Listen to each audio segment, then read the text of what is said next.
அடுத்ததாக பார்க்கக்கூடிய ராசிக்காரர்கள் ரிஷப ராசிக்காரர்கள். புதன்கிழமையில் தெய்வ வழிபாடுகள் அனுகூலத்தை தரும். காது, மூக்கு, தொண்டை, சைனஸ், ஒத்த தலைவலி போன்ற பாதிப்புகளில் சிறிது கவனமாக பார்த்து கொள்வது தான் மிக மிக முக்கியமான அமைப்பு. குடும்பத்திலும் சரி, வெளிவட்டாரத்திலும் சரி, வார்த்தைகளில் கோபதாபம் இல்லாமல் இருக்கக்கூடிய ரிஷபம் பெரிய வெற்றிகளை பெறும். பழைய கடன்கள் பைசல் ஆகிறது. முதலீடுகளுக்கு குறைவு இருக்காது. எடுத்த காரியத்தில் ஜெயம் ஏற்படுவது. தொழில் ரீதியாக இருந்த கஷ்டங்கள் பரிபூர்ண நிவர்த்தி ஏற்படுவது. வியாபாரத்தில் காணப்பட்டிருந்த பிரச்சனைகளெல்லாம் தீரக்கூடிய பிராப்தம். தொழில், உத்தியோகம், வியாபாரம் படிப்படியாக நல்ல முன்னேற்றம்.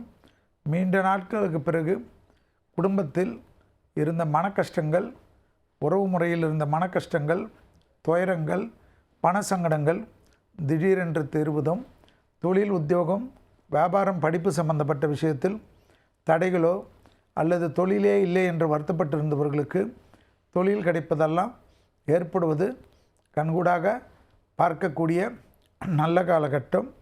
பழைய கடன்கள் பைசல் செய்வதற்கு நிறைய பேரிடத்தில் எதிர்பார்த்து கேட்டிருந்தாலும் யாருடைய உதவியும் இல்லாமல் திடீரென்று தெரியாத நபர்கள், ஒரு புது மனிதர் மூலியமாக உதவிகள் கிடைப்பது, அந்த உதவிகள் மூலியமாக ரொம்ப நாட்களாக இருந்த பிரச்சனை ஒன்று தீர்வது, அதன் மூலியமாக மன நிம்மதி பெறுவது, நிம்மதியாக தூக்கத்தை பெறுவது, அப்பாடா என்று பெருமூச்சு விடுவது, அசையம் அசைப்பொருள் சேர்க்கை ஏற்படுவது, கூட்டுத் தொழிலில் இருந்த பிரச்சனைகள் நிவர்த்தி ஏற்படுவது.